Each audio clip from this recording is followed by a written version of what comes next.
نلخص بقى الفكره دي وفكي وشك كده عشان جبتلك حل استيكه ان شاء الله. مبدئيا بتوع علم النفس كلهم اتجمعوا وقالوا في شويه حاجات كده يا جماعه، اساليب تستخدموها في التربيه. اول واحد البريميسيف اللي هو المتساهل، باينه من اسمه سبهلله بقى حضرتك، العيال هي اللي بتاخد القرارات، ما فيش رولز ولا ستريكت اي حاجه خالص، وانا حتى مش عامله لهم تراك يمشوا عليه، مش عامله لهم حدود يمشوا عليه، لا هم اللي عاملين الحدود وهم اللي بياخدوا قراراتهم في حياتهم كلها حتى لو مصيريه. تاني واحد النجلكتفل اللي هو المهمل، ده من الاخر اب وام مش موجودين، يكونوا زي المطلقين او كل واحد ليه حياته بالزياده لدرجه ان العيال حتى الحلو والوحش مش بيتقال لهم ولا يعرفوا عن عيالهم حاجه خالص. فده يعني متهيألي ده مش اسلوب تربيه، ده ملخصه خلفتهم ونسيتهم. النوع الثالث اوثوريتيريان، ده اللي هو الاستبدادي، ستريكت رولز، مفيش نقاش اصلا، التواصل ما بينهم هو وان واي، الست قاعده عماله تقول في اوردرات بس، مفيش حتى ان احنا بنسمع الطفل بنسمع ايه بالقلم على وشك. ده متهيألي الاباط والامهات اللي خلقهم ضيق، مش قادرين نربي، احنا خلفنا بس ايه ده، ايه الخلق ده،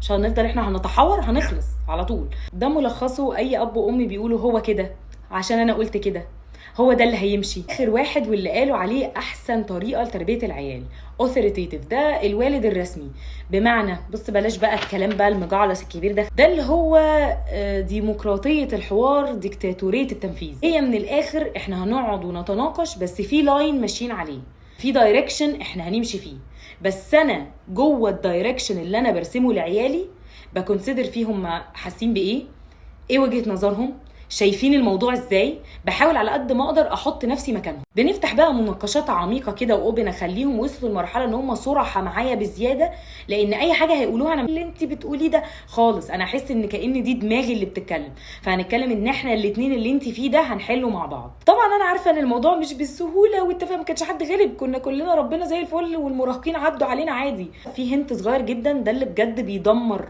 علاقتنا بعيالنا، ودي حاجه انا نفسي كل الامهات والاباط والامهات سبيشالي يعني عشان احنا بنقعد معاهم اطول يعرفوها.